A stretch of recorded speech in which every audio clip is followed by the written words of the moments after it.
yung ating parcel.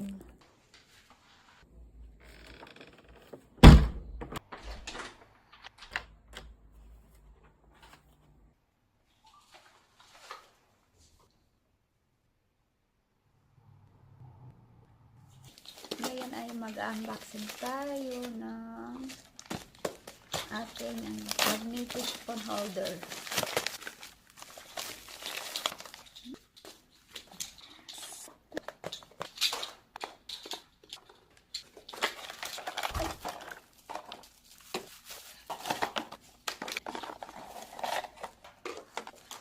May free ano siya. Oh my god, it's a heavy duty. Try natin dito sa may salamin kung mag-workshop.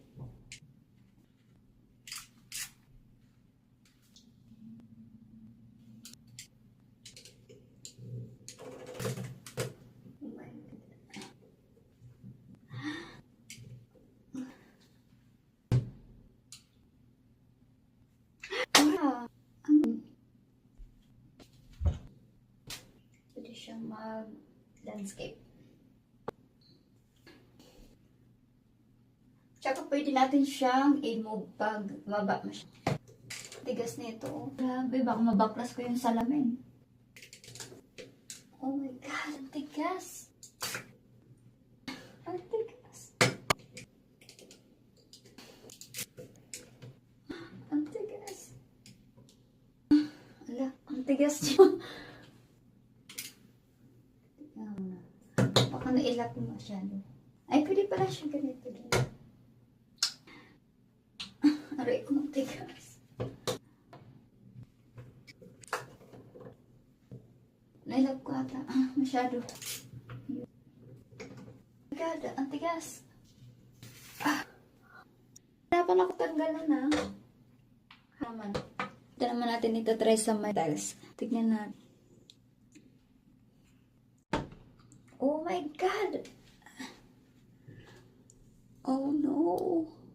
Ala, grabe! Ang hirap niya tanggalin. Hindi pa nalalakyan ah. Oh my god! Grabe.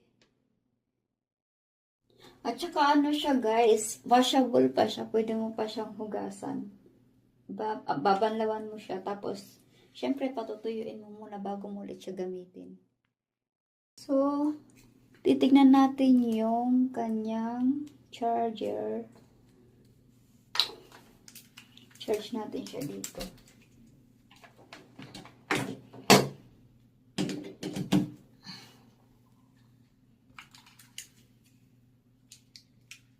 Saan ba yun?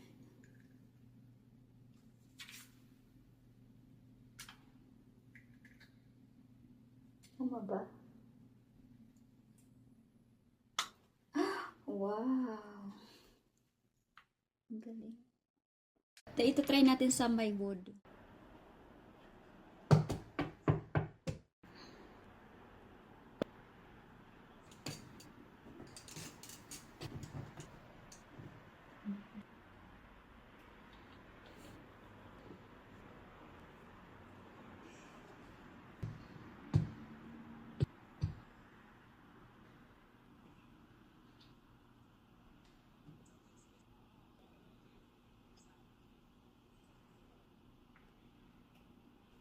Kapit nga siya.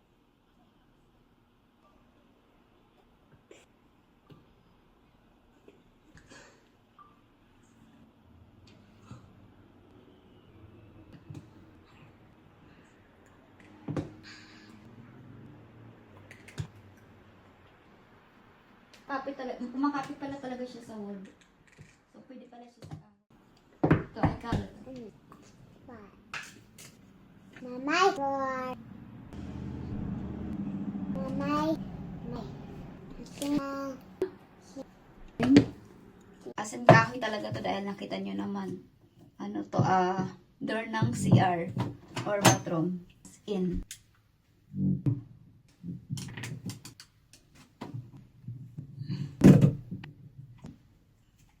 Kapit na.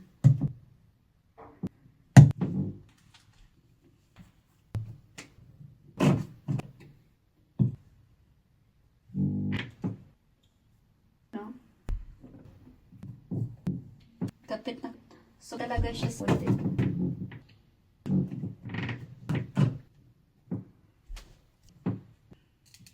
Na pala.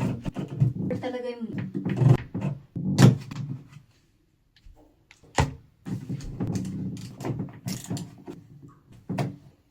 as in talaga siya.